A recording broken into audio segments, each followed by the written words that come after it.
오늘 본문은 비시디아 안디옥 회당에서 바울의 설교의 이제 후반부와 또 이에 대한 바울의 설교에 대한 청중들의 반응이 기록이 되어 있습니다. 바울은 예수님의 부활을 확고히 증언하기 위해서 다윗과 관련된 세 구절을 인용합니다. 모두 다윗 왕의 영원성과 거룩한 복에 관한 약속을 담고 있습니다. 바울은 예수로 말미암아 그 약속이 성취되었다는 것을 설교를 통해서 확증합니다. 곧 예수로 말미암은 죄 사함과 의롭게 됨에 대한 약속과 성취인 것이죠. 그래서 바울은 예수를 믿으라고 강력히 촉구하는 것입니다. 이 설교를 들은 자들 사이에서는 이번에도 동일하게 긍정적인 반응과 부정적인 반응이 나오게 됩니다. 먼저 우리가 바울이 전한 이 설교 말씀을 가지고 잠깐 나누고 싶은 것이 있는데요. 이 바울이 전한 복음의 내용은 이스라엘의 조상들에게 주신 약속이 예수 그리스도의 부활로 성취되었고, 이 예수를 힘입어서 죄 사함을 받고 의롭다 하심을 받는다는 이 복음의 핵심입니다. 32절과 33절을 보면 우리도 조상들에게 주신 약속을 너희에게 전파하노니 곧 하나님이 예수를 일으키사 우리 자녀들에게 이 약속을 이루게 하셨다 함이라. 그러니까 예수 그리스도의 죽음과 부활이 단순한 한 사람의 죽음과 부활이 아니라 이스라엘 조상들에게 주신 그 약속이 예수 그리스도의 죽음과 부활로 성취되었다라는 것이고, 그것으로 말미암아 이제 우리에게 죄 사함과 의롭게 되어짐의 은혜가 주어졌다는 거예요. 이 복음은 율법으로 절망하는 자들에게 새로운 희망을 약속합니다. 율법의 무능함과 믿음의 능력을 대비해서 보여주면서 은혜에 의한 의롭다 하심으로 사람들을 지금 초청하는 것입니다. 38절 39절을 보면 그러므로 형제들아 너희가 알 것은 이 사람을 힘입어 죄 사함을 너희에게 전하는 것이며 또 모세의 율법으로 너희가 의롭다 하심을 얻지 못하던 모든 일에도 이 사람을 힘입어 믿는 자마다 의롭다 하심을 얻는 이것이라. 율법은 사람들을 구원하지 못했습니다. 사람들이 죄인인 것을 드러냈지만 율법으로 말미암아 죄사함 받은 사람이 없고, 오직 율법이 이룰 수 없었던 죄사함과 의롭다 하심의 은혜가 이 예수 그리스도로 말미암아 너희에게 지금 임하게 되었다라고 하면서 그들을 바로 복음으로 초청을 하고 있는 것이죠. 특별히 사도 바울은 하박국 말씀을 인용하면서 유대인들과 똑같은 실패를 반복하지 말라고 경고를 합니다. 40절 41절을 보면 그런즉 너희는 선지자들을 통하여 말씀하신 것이 너희에게 미칠까 삼가하라. 일러스되 보라 멸시하는 사람들아 너희는 놀라고 멸망하라. 내가 너희 때를 당하여 한 일을 행할 것이니 사람이 너희에게 일러줄지라도 도무지 믿지 못할 일이라 하였느니라. 그러니까 이스라엘 백성들이 한 실수가 뭡니까? 조상들이 한 실수가 뭐죠? 선지자들을 통하여 끊임없이 그들에게 회개의 복음을 하나님께서 전했음에도 불구하고 그들은 도리어 선지자들을 잡아 죽이고 핍박하고 선지자들을 통해서 증거된 하나님의 말씀을 거부했던 그 실수를 너희는 반복하지 말아라 라고 그들에게 강력하게 경고하는 것이죠. 여러분, 이 복음이라고 하는 것이요, 이렇습니다. 무슨 말이냐? 사람들이 전해주죠. 누군가 전도자가 우리에게 복음을 전해주고 또 전도자인 우리가 또 다른 누군가에게 복음을 전합니다. 그런데 이 복음이라고 하는 것은 도무지 상식으로는 믿지 못할 일입니다. 당장 사람들에게 당신들은 죄인이라고 말하고 하나님의 심판으로 인해서 지옥 가게 될 거라고 말하고, 그리고 이 죄의 문제를 해결하기 위해서 예수라는 분이 이 땅에 오셨는데, 그분은 이 땅에 오실 때 남자를 알지 못하는 동정녀의 몸에서 태어났고, 그분이 우리의 죄를 대신 짊어지시고 십자가에서 죽으셨는데 3일 만에 또 다시 살아나셨다고 말을 합니다. 그러니까 여러분, 복음은 도무지 상식적이지 않습니다. 복음은 이성과 상식으로는 도무지 받아들일 수 없는 내용들로 채워져 있습니다. 그래서 여러분, 복음은요, 모든 사람이 받아들이는 것이 아니에요. 그러면 여러분, 어떤 사람이 복음을 받아들입니까? 이성과 상식이 부족한 사람들이 받아들이는 것입니까? 그것이 아닙니다. 복음은 이성과 상식을 초월한 믿음으로만 받아들이게 되는 것입니다. 그래서 에베소서 2장 8절의 말씀처럼 믿는 것이 은혜고 하나님의 선물인 것입니다.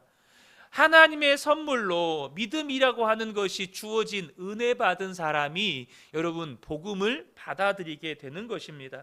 그런데 또 하나 놀라운 것은 뭐냐면 믿음 안에서는 도무지 이성과 상식으로는 해석되지 않고 이해되지 않던 복음이 믿음 안에서는 이해가 되고 해석이 되기 시작합니다.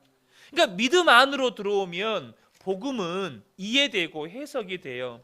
여러분, 복음의 명제는 명확합니다. 구약에 하나님께서 주신 그 약속의 성취로서의 부활과 죄 사함입니다. 그러니까 예수님은 아무 이유 없이 십자가에서 죽으셨거나 아무 이유 없이 소위 사람들이 기적이라고 말하는 그 죽음에서 살아난 부활을 행하신 것이 아닙니다. 그러니까 이유가 없이 십자가에서 죽었다면 예수님은 자기 죄 때문에 죽은 것이고, 이유가 없이 부활하셨다면 그것은 그냥 기적입니다. 소위 말해서 뭐 1000만분의 1, 뭐 1억분의 1, 수십억분의 1 이런 것과 같은 그런 기적이에요. 그런데 여러분, 예수님은 왜 십자가에서 죽으셨습니까? 약속 때문에 죽으셨습니다. 구약에서 하나님께서 보내신 메시아는 반드시 모든 인간의 죄를 짊어지시고 십자가에서 죽으실 것이라고 약속하셨습니다. 예수님은 그냥 수십억 분의 1의 확률로 예수님은 부활하신 게 아닙니다. 예수님은요, 약속대로 부활하신 것입니다. 그래서 약속대로 믿는 자에게는 의로움을 얻게 하시고 하나님의 진노의 심판에서 벗어나게 하시는 것입니다. 모든 것은 약속의 성취입니다. 그래서 여러분, 믿음 안에서 예수님의 십자가의 죽음과, 아니 동정녀의 탄생과 십자가의 죽음과 예수님의 부활과 이 모든 이 구원의 여정이 이해가 되고 해석이 되는 것입니다. 믿음 안에서 이게 이해가 되고 해석이 되는 거예요. 그래서 여러분, 이 복음은요, 하나님의 신비라고 하는 것입니다. 복음은 하나님의 신비예요. 믿음 안에서 이해가 되고 해석이 되는 것입니다. 저는 우리 그은혜교회 모든 성도님들이 이성과 상식적인 분들이 되시기를 바랍니다. 그런데 여러분, 우리가 이성과 상식만으로는 절대 복음을 믿을 수가 없어요. 하나님의 은혜요, 하나님의 선물로 믿음을 가진 자들만 복음이 믿어지는 것입니다. 그리고 복음이 해석이 되고 이해가 되는 것입니다. 저는 우리 근혜교회 모든 성도님들이 하나님의 선물인 믿음 안에서 복음이 이해되고 해석이 되는 복된 분들이 되시기를 축복합니다. 그러니까 복음이 이해되고 해석이 되잖아요. 하나님의 모든 말씀에 아멘이 되는 것입니다. 왜냐하면 이미 복음 자체가 이성적이지 않아요. 상식적이지 않습니다. 그래서 여러분, 하나님의 말씀을 이성과 상식으로 접근하려고 하지 않고 복음이 믿어진 사람들은 하나님의 말씀을 믿음으로 접근해 갑니다. 그러니까 이해되지 않을 때가 있잖아요. 말씀이 도무지 내 처지와 형편에 맞지 않는 말씀이, 왜 이 말씀을 나에게 하셨는지 때로는 이해가 안 될 때가 있어요. 그런데 우리가 믿는 이 복음이 이미 우리의 모든 이성과 상식을 초월했기 때문에 내가 이해되지 않지만 하나님 아멘 하겠습니다. 하나님 순종하겠습니다. 그럼 거기서부터 하나님의 구원의 역사가 또 시작이 되는 겁니다. 내 영혼이 죄에서 사함받는 구원이 아니라 내가 도무지 뛰어넘지 못하고 늘 넘어졌던 그 문제 앞에서 하나님의 구원의 역사가 시작이 되는 것입니다. 바울의 말씀을 들은 청중들이 다음 안식일에도 와서 말씀을 전해달라고 요청을 합니다. 그래서 요청을 받은 바울이 일행이 다음 안식일에도 회당을 방문하는데 어느샌가 그 첫날에 은혜 받았던 사람들이 막 사람들에게 소문을 내 가지고 이 비시디아 안디옥의 많은 시민들이 이 말씀을 들으려고 몰려들었습니다. 그러니까 이 상황이 달갑지 않은 유대인들은 극심한 질투심으로 바울이 말한 것을 반박하고 비방을 합니다. 이에 바울과 바나바는 이사야 말씀을 인용해서 유대인의 거절로 이방인들이 하나님의 약속의 수혜자가 되었다고 선포합니다. 그러자 이방인들이 크게 기뻐하면서 복음을 받습니다. 46절 47절인데요. 바울과 바나바가 담대히 말하여 이르되 하나님의 말씀을 마땅히 먼저 너희에게 전할 것이로되 너희가 그것을 버리고 영생을 얻기에 합당하지 않은 자로 자처하기로 우리가 이방인에게로 향하노라. 주께서 이같이 우리에게 명하시되 내가 너를 이방의 빛으로 삼아 너로 땅 끝까지 구원하게 하리라 하셨느니라 하니 지금 유대의 지도자들이 그러한 모습을 보면서 바울과 바나바를 비방하고 복음을 거절할 때 이방인들을 향한 약속의 말씀을 선포하고 이방인들이 그 말씀을 듣자 기쁨으로 그 복음을 받아들였다는 것이죠. 지금 유대인 지도자들은 시기와 분노로 가득했고 회당을 가득 채운 이 회심한 이방인들은 기쁨과 성령으로 충만했습니다. 우리는 여기서 진리를 믿는 신앙인들과 종교 생활을 하는 종교인들의 차이점을 보게 됩니다. 신앙 생활을 하는 사람과 종교 생활을 하는 사람의 차이점. 여러분, 먼저 이 종교 생활하는 사람과 신앙 생활하는 사람의 차이점은 진리에 대한 반응이 다릅니다. 종교 생활을 하는 사람들은 진리를 거부합니다. 진리에 대해서 거부 반응을 일으켜요. 반면에 신앙생활을 하는 사람들은 진리에 이끌림을 받습니다. 요한복음 3장 20절 21절을 보면 악을 행하는 자마다 빛을 미워하여 빛으로 오지 아니하나니 이는 그 행위가 드러날까 함이요 진리를 따르는 자는 빛으로 오나니 이는 그 행위가 하나님 안에서 행한 것임을 나타내려 함이라 하시니라. 여러분, 종교 생활을 하는 사람들, 대표적으로 서기관들과 바리새인들이죠. 하나님을 믿는다고 말은 하지만 그들은 돈을 사랑하고 명예를 사랑하고 권력을 사랑하고 육신의 탐욕을 사랑했습니다. 여러분, 예수를 믿는다고 하면서 교회는 다니지만 세상 성공을 사랑하고 부와 명예를 사랑하고 사람들로부터 인정받고 존경받는 것, 그런 것을 사랑하는 사람들이 소위 말해서 종교 생활을 하는 사람들입니다. 그래서 여러분, 이 종교 생활을 하는 사람들은 진리를 듣잖아요. 진리의 거부 반응을 일으킵니다.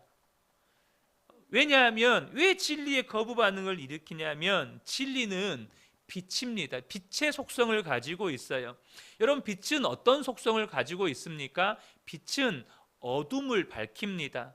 다시 말해서 빛은 우리의 내면에 감추어진 것들을 들추어냅니다. 내면에 감추어진 것들을 들추어내요. 그러니까 여러분, 종교 생활을 하는 사람들, 예수를 진짜 믿지 않고 그냥 교회만 왔다 갔다 하는 사람들은 자신 안에 감추어진 것이 이 진리로 말미암아, 진리의 빛으로 말미암아 내 안에 비추어져서 그것이 드러나는 것을 두려워합니다. 그래서 여러분, 종교 생활을 하는 사람들의 전형적인 특징이 뭐냐면 자신을 오픈하지 않습니다. 자신을 오픈하는 것을 두려워해요. 그래서 교회에서의 모습과 가정이나 직장이나 삶의 현장에서의 모습이 다릅니다. 믿음의 고백과 삶의 모습이 다르다는 거예요.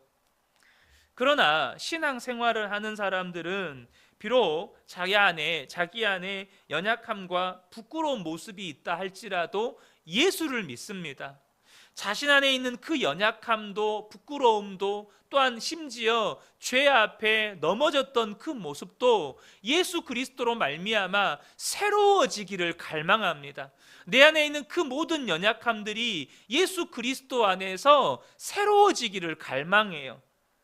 그래서 여러분, 진짜 신앙생활을 하는 사람들의 전형적인 특징은 뭐냐면 자신을 오픈한다는 거예요. 자신을 오픈해요. 부끄럽지 않다는 뜻이 아닙니다. 내 안에 있는 그런 연약한 모습이 부끄럽지 않은 건 아니에요. 여러분, 저도 이 강단에서 제 연약함을 종종 오픈할 때가 있잖아요. 부끄럽지 않은 게 아닙니다. 때로는 정말 오픈해야 되나 말아야 되나 고민할 만큼 부끄럽기도 합니다. 그런데 제 안에는 갈망이 있습니다. 무슨 갈망일까요? 다시는 그 동일한 죄에 넘어지고 싶지 않은 갈망이 있습니다. 다시는 그 연약함 앞에서 내가 좌절하고 절망하지 않고자 하는 갈망이 있습니다.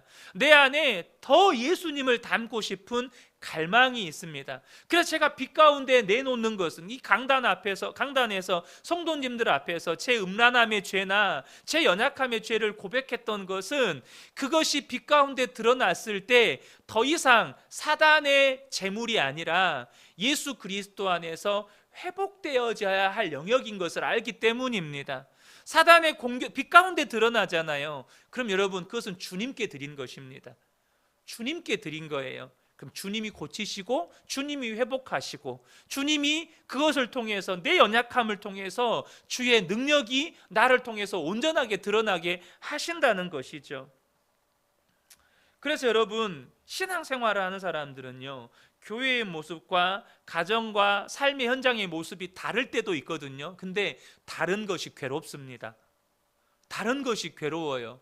그래서 주님 앞에 나와서 회개하고 돌이키려고 합니다. 이곳에서의 모습과 가정의 모습이 달라요. 그러면 내 안에 계신 성령님이 근심하세요. 너 어찌 그러냐? 교회에서는 그렇게 믿음의 고백을 해놓고 그렇게 기도해놓고 집에 와서는 왜 그러냐? 삶의 현장에서 너 왜 그러냐? 성령님이 근심하세요. 그러니까 거기에서 또 돌이키고 주님 앞에 나와서 회개하는 것이죠.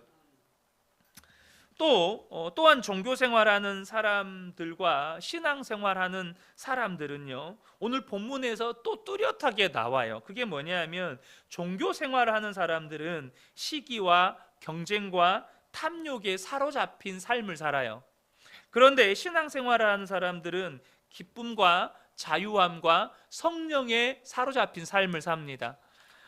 여러분, 앞서 말씀드린 것처럼 종교 생활의 대명사하면 바리새인들과 서기관들이죠. 근데 그들은요, 항상 예수님을 시기하고 질투하고 미워했습니다. 예수님이 가는 곳마다 사람들이 몰려들었고 예수님의 명성과 인기를 그들은 시기했고 질투했습니다. 그래서 그들은요, 더 많은 사람들에게 칭찬과 존경을 받기 위해서 기도를 하더라도 경쟁적으로 기도를 했습니다. 특별히 사람들이 많이 다니는 시장에 나가서 하늘을 향해서 두 손을 들고 마치 금식한 사람의 티를 내기 위해서 얼굴도 낯빛도 더 그냥 우중충하게 만들어서 그렇게 기도했습니다. 자신이 어떻게 금식했는지, 자신이 어떻게 11조를 드렸는지, 자신이 어떻게 구제를 했는지 그 기도에다가 막 큰 소리로 사람들에게 이렇게 나는 11조 했다고 금식했다고 막 사람들에게 큰 소리를 내면서 기도를 했습니다. 왜요? 사람들에게 존경받으려고, 사람들에게 믿음 좋은 사람들이라고 인정받으려고. 그들은 결국 그들 안에 있는 탐욕의 종이었습니다. 그들 안에 있는 더 부와 명성과 권력과 인기를 누리고자 하는 그 탐욕의 종으로 열심히 경쟁적으로 신앙생활했고 경쟁적으로 종교생활을 한 거예요. 그리고 누가 나보다 조금 더 인정받는다, 누가 나보다 좀 더 사람들로부터 박수받는다, 견디지를 못하는 거예요. 예수님을 왜 십자가에 죽였습니까? 그들 안에 있는 시기와 질투심 때문이었습니다. 그들 안에 있는 시기와 질투심 때문이었어요. 그들은 한마디로 말하면 종교 장사꾼들이었습니다. 반면에 신앙생활을 하는 사람들은 예수님으로 인해 누리는 기쁨과 자유함이 있습니다. 기쁨의 이유가 있다면 예수님입니다. 예수님의 말씀에 순종해서 기쁘고, 순종하다 고난받으면 자신의 믿음이 인정받는 것 같아서 기쁘고, 나를 통해서 하나님의 뜻이 이루어지는 것이 기뻐요. 그 마음속에는 늘 성령님이 주시는 생각이 있습니다. 마음의 소원이 있다는 거예요. 그래서 신앙생활을 하는 사람들의 공통점이 있다면 사명이 있고 꿈이 있고 비전이 있습니다. 사명이 있고 꿈이 있고 비전이 있어요. 왜냐하면 성령님이 주시는 생각이 있으니까, 성령님이 주시는 마음의 소원이 있으니까 나를 통해서 이루어지기를 갈망하는 소원이에요. 그게 사명이고 그게 비전이고 그게 꿈이거든요. 이방인의 사도로서의 사명, 그래서 한 사람이라도 더 이방인들이 예수 믿고 구원 얻기를 바라는 마음의 소원과 꿈과 비전이 있는 거예요. 사랑하는 성도 여러분, 저는 우리 모든 성도님들이 이러한 신앙인 되시기를 축복합니다. 이러한 성령의 사람 되시기를 축복합니다. 우리의 마음이 예수님으로 인한 기쁨이 있고, 예수님 때문에 어떠한 것에도 얽매이지 않는 자유함이 있고, 우리 안에 성령님이 주신 생각들로 인해서 주님이 주시는 꿈과 비전과 사명이 있는 거죠. 그러면 여러분, 나이가 들어가도 꿈과 비전은 안 바뀌거든요. 내가 직업을 잃어도 꿈과 비전은 바뀌지 않습니다. 그래서 여러분, 예수 믿는 사람은 늙어서 죽을 때까지 꿈의 사람이고 비전의 사람이고 사명자인 거예요. 얼마나 멋져요. 세상 사람은 나이 들면 은퇴하고 더 이상 할 일이 없잖아요. 예수 믿는 사람은 나이가 들어도 꿈이 있고 비전이 있으니까 할 일이 있어요. 왜요? 기도할 일이 있잖아요. 기도하잖아요. 내게 주신 은혜를 쫓아서 기도하고, 또 내게 맡겨주신 사람들, 함께하는 사람들 사랑으로 섬기고 할 일이 있어요. 돈 버는 일은 아닐 수 있어요. 그러나 주님 주신 일이 있는 거예요. 이 새벽에 함께 예배드리는 우리 모든 성도님들이 이러한 신앙인으로 예수님의 참 제자로 살아가시기를 예수님의 이름으로 축복합니다. 아멘.